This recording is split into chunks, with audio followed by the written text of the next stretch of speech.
Diary of the Maniac.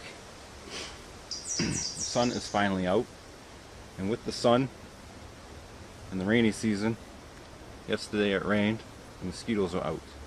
So, another use for this thing here. I'll show you how to make a white pine primitive container. We all rely on our gear, so I wanted to show you how you can make a container out of white pine.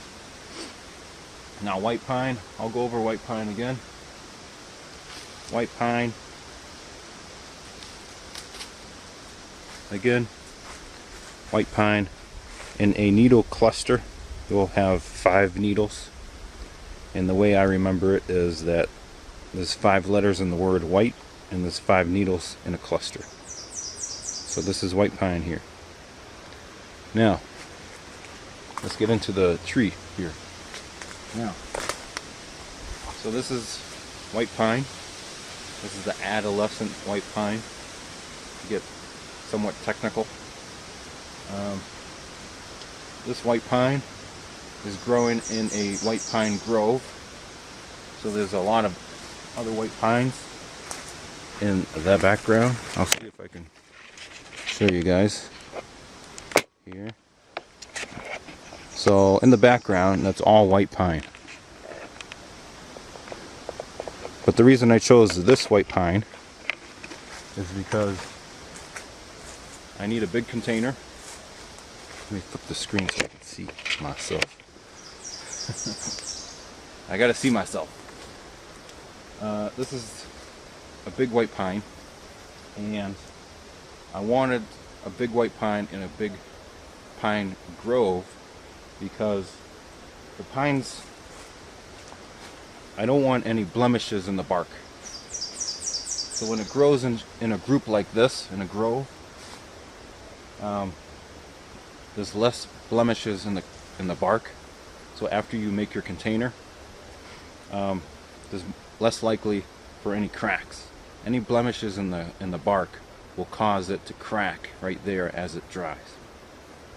Now, let's go over, let me get some of this stuff out of the way here. First of all, when you're harvesting white pine, you need a really big knife, the biggest one you can find. So, these branches are all dead. So let me get these out of here. I can use these for kindling later. Actually, I'll show you a cool trick from Morse Kohansky.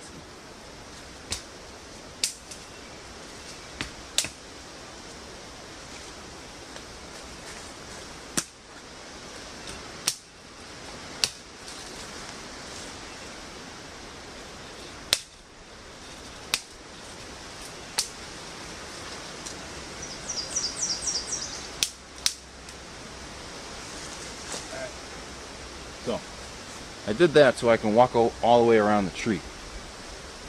Okay? Now, before I show you the little trick, let me get back to what I was saying. Now, unlike birch bark, when I harvest this bark, it's what we call... No, the mosquitoes are still out. Anyway, when I harvest this bark, it's what we call lethal harvest. And so, in common folk terms, that's killing the tree. When you harvest birch bark, you can actually harvest the bark without killing the tree, so that next year you can use the same tree and get sap and all that stuff. But this is actually going to kill the tree. That's why it's important to go to a pine grove, one, so you can get nice bark without any blemishes in it. That's a blue jay alarm, so hopefully no one is coming this way. And 2, I chose this guy because with me chopping down this tree and getting him out of this area, it's going to allow all the younger white pine to flourish. So I'm doing the area good, because every tree, every plant, everything in nature has a purpose, and it has a purpose for humans to use as tools. And it's our job as caretakers to learn about your environment and learn how to use the tools to better in a responsible way is where I'm getting at. And it's our responsibility. We're charged as caretakers for our environment. So the more you learn about plants and animals, the more you can harvest and chop down trees more responsibly. You know? But I won't go into a long talk discussion about the love of money and fracking and all that other stuff. But anyway, so taking down this tree will better the area.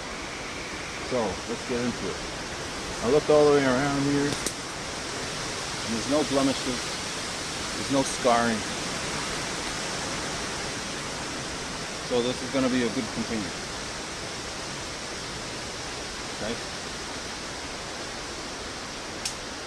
So anyway, like I said, you need the biggest knife you can find.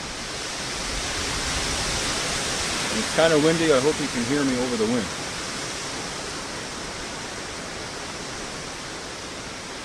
Anyway, so you can see my knife. Yeah, you can see it. So basically, you're cutting all the way through the cambium layer, all the way around.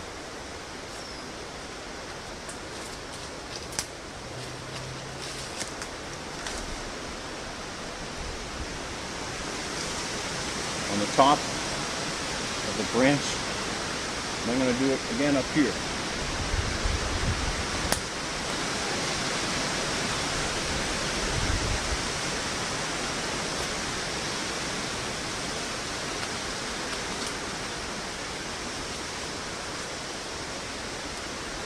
Okay, so on the bottom and the top I scored all the way around through the cambium layer. And then what I want to do is do the same thing down, all the way down.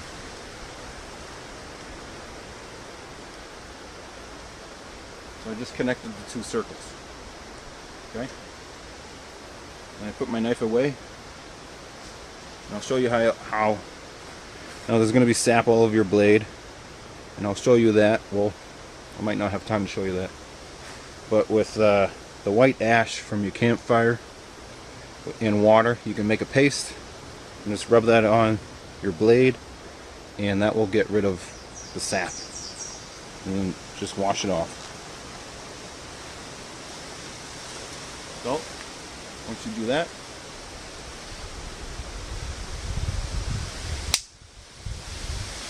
take another piece of bark here, make like a wedge. Okay.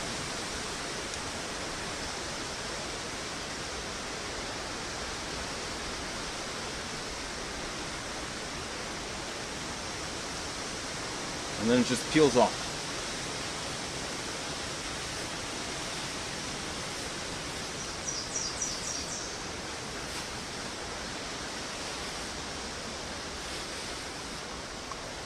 There you go.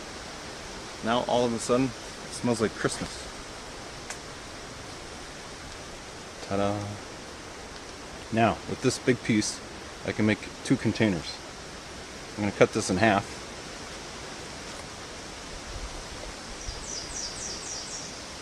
Okay. Let me do this on the ground with my knife.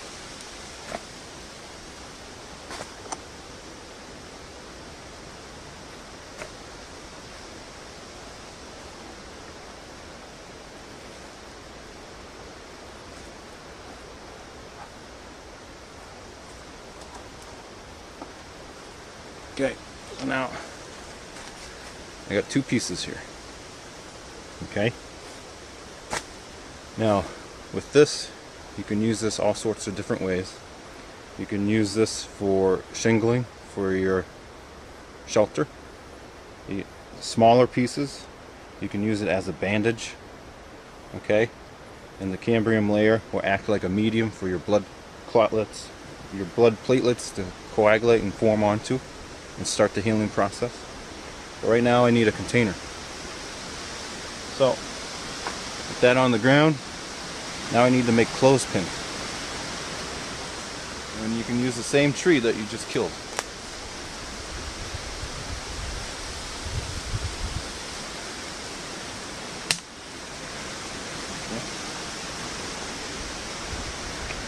Let me move the camera down a little bit. Okay. So what I'm going to do is make a couple clothespins here. I'm going to use this section here. Okay. And same thing, I'm going to score around it. And beaver chew it a little bit. And break it off. Put that to the side. And then I'm going to go, I don't know, 6 inches. It doesn't have to be 6 inches, but as you do this, you get a feel for what you need. Okay? And break that off. Okay? Now, to make your clothespin, what you want to do is you want to score it right here again.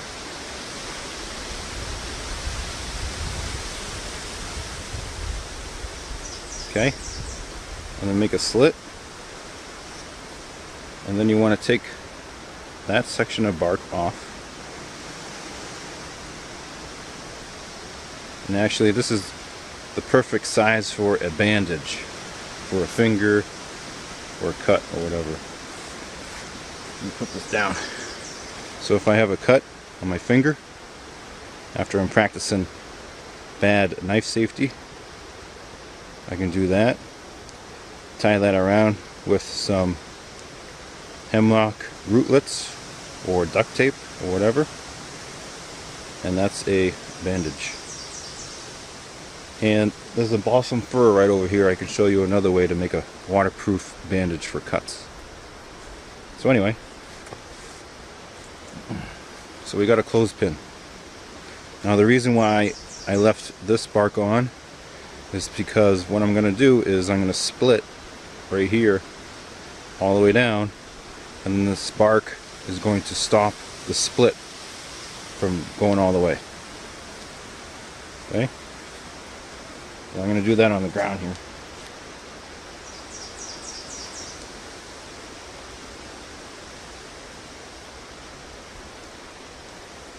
Okay? Just like that. Okay.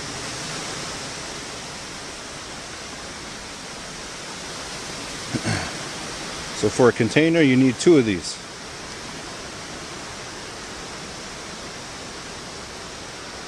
So let me make one more real quick. Now if you need a bigger clothespin, what you would do is you would leave a section of branches on there, and that section of branches will stop the split. But that's for bigger clothespins.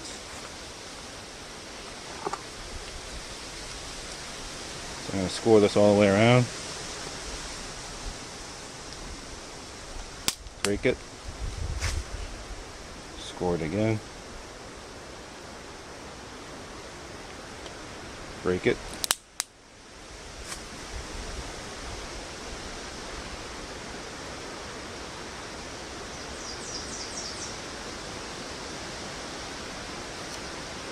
Okay. Do this on the ground again. I do a lot of stuff on the ground.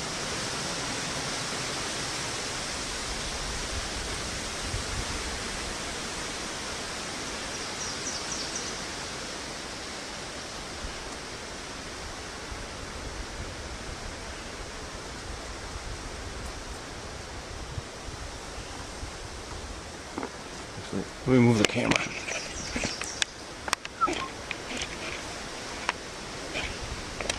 Alright, now you guys can see what I'm doing. Okay, so we got 2 clothespins. And we got our pine bark. Now to make a container, what you want to do is you start from the middle. Fold it in, okay? And then you take the sides and fold those onto the outside.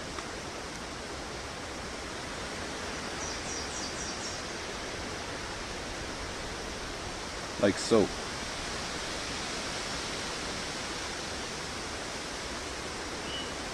So there's one side. You take your clothespin,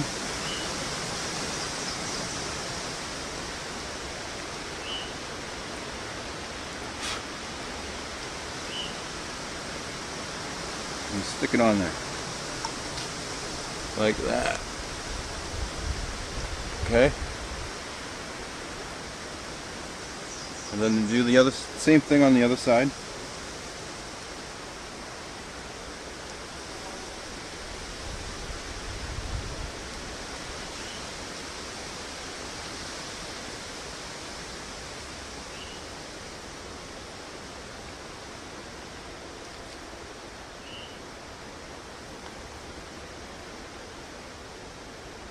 I can find my split. There it is.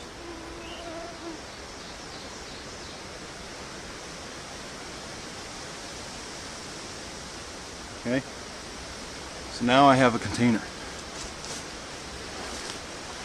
A nice container.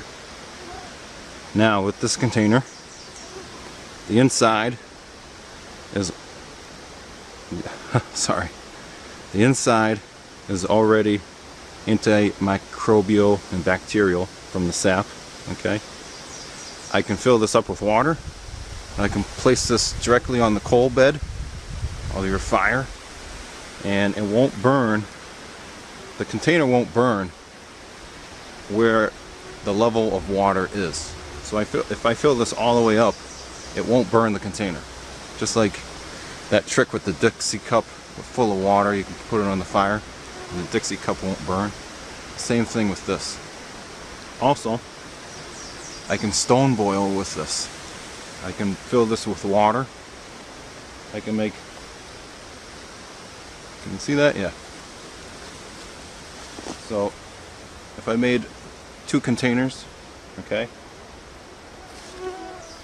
I can take golf ball size stones, put them in the fire to get them red hot, and then with tongs that you make out of branches, I take one rock, I dip it in one container to get rid of the ashes, and I dip it real quick, and then I plop it into the container that I want to boil.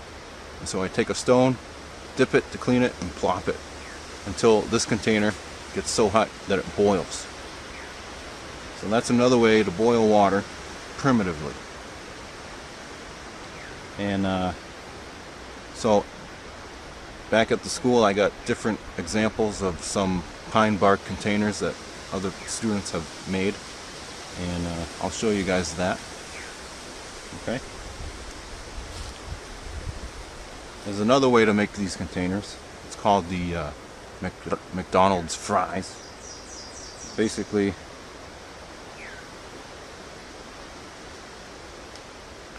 fold it like that, and you only need one clothespin. Okay? This is good as a plate. So you're sitting around as a group and you need a plate. You put your food in there, and then with, you know, Chinese chopsticks or whatever, or little tongs, you can eat out of this. So that's another way of folding it. Okay?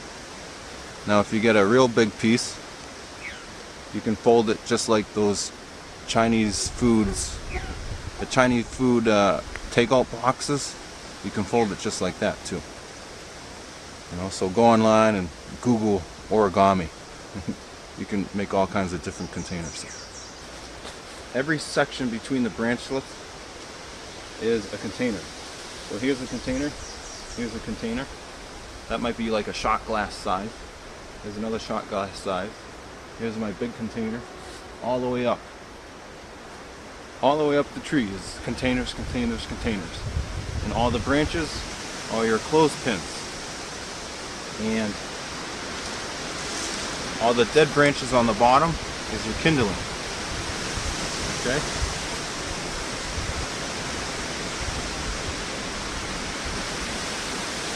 Now, I'll show you that little trick that I learned from Morris Kohansky. You get all these dead branches from the bottom.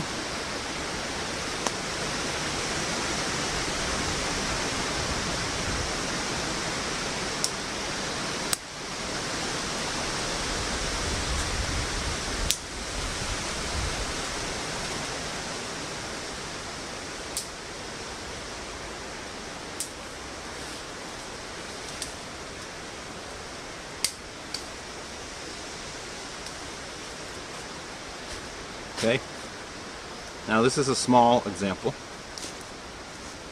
okay, but in this group I have a fire. Right here I have my kindling, and all the small secondary branchlets is your kindling right here. See all that small stuff? That's your kindling. So what you do is you take this bundle, okay?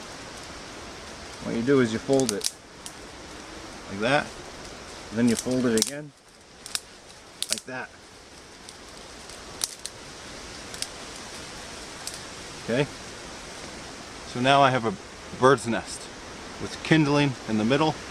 My small tinder in the middle, very, very, very fine kindling, and my larger kindling on the outside. But you can't use a ferro rod, you have to use a lighter. This takes a flame. So, and since I'm on camera, this probably won't work. It has been raining the last 2 days, so we'll see. And it's windy.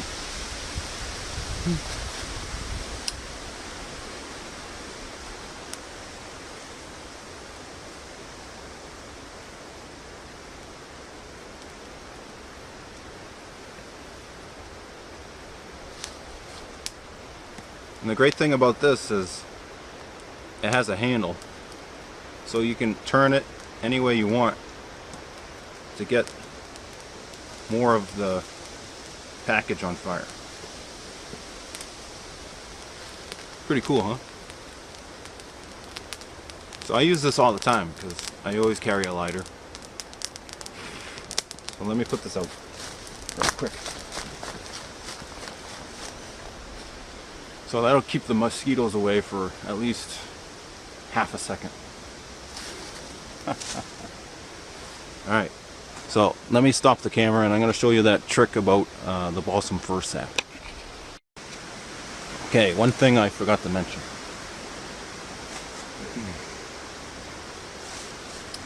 So, this takes a while to dry, okay? So as it's drying, you want to take some cordage and you want to wrap it around the middle so you don't have this effect, so the middle doesn't bow out on you. So if you take some cordage and you wrap around the middle, it'll squeeze it like that, and then it'll dry in this shape. It'll stiffen hard. Okay, and then once it's dry, you can take these clothespins off and it'll hold its shape, unlike the birch bark. Okay, that's one thing I forgot to mention to you guys. So you can dry this by the fire, but you don't want to dry it too quickly because it'll crack. And the best way is to put it up on the roof or up on top of your shelter where it gets a lot of sun, and then that'll help out the drying process. Alright, so let's go find that balsam fir.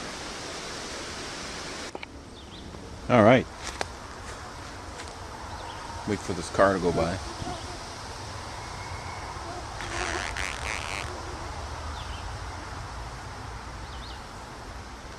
Alright, so here we are in the main woodland. trying to do my Steve Irwin impression.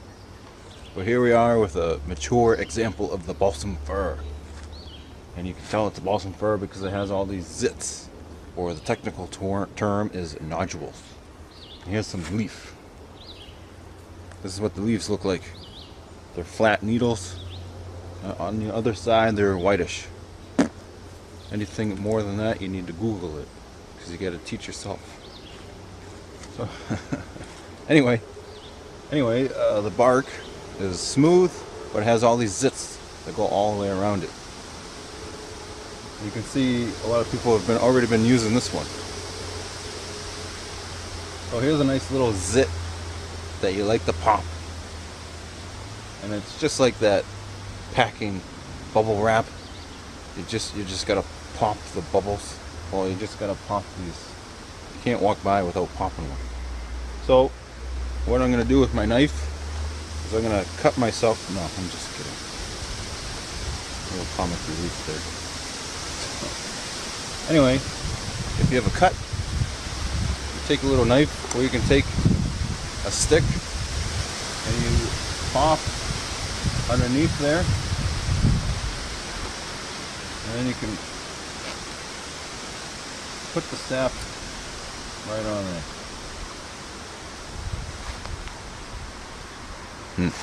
Camera's not picking it up. Focus. Come on, focus. Anyway,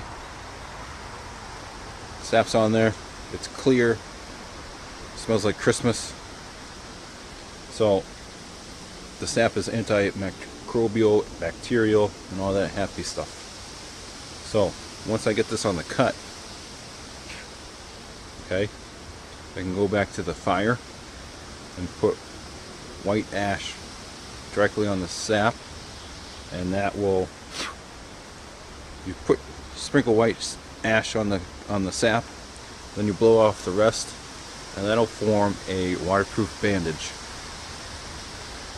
And what was it, last month right here on my finger, I grabbed a piece of wood with a nail sticking out of it, and I totally ripped open my finger.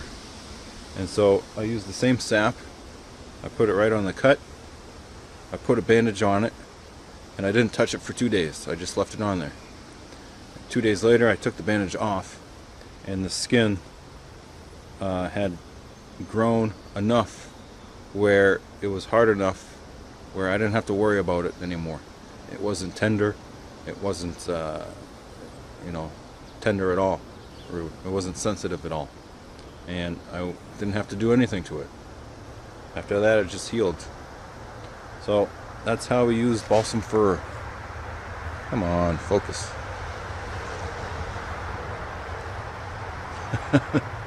Anyway, that's how we use balsam fir up here in the Maine woods. Okay. Now the spruce. I don't see any spruce trees around here. But with spruce, you can do the same thing. Gather a whole bunch of it, and you can make spruce gum. And that's good for the male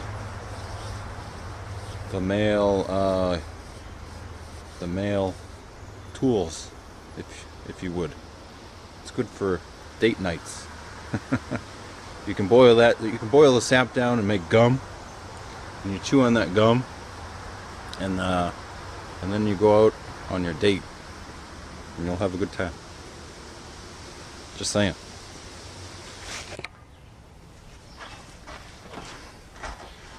Alright, so I wanted to show you guys some examples of what you can use the white pine bark for, container-wise.